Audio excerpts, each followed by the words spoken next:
Masama na ako kung masama ako sa paningin nyo. Lalo sa lahat ng mga content creator, yan ang tingin nyo sa akin. Bakit? Tatanungin ko kayo.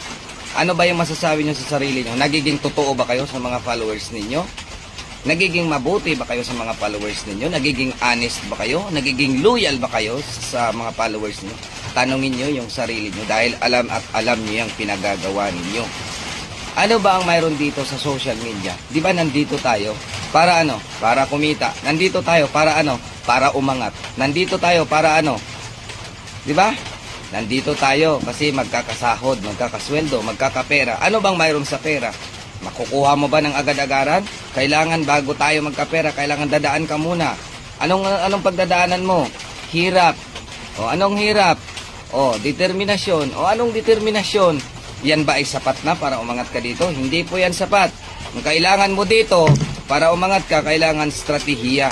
Dapat tamang strategy, tamang pamamaraan. Yan po ang mayroon dito. Ito ang mayroon tayo dito kay si Facebook.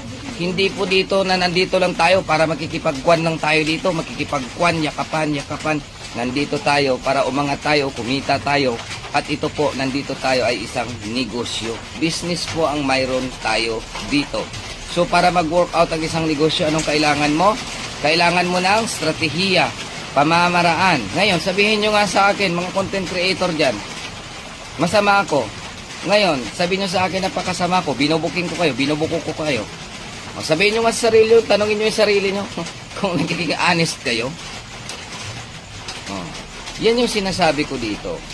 Yan dito tayo sa social media, to be honest lang. Ano?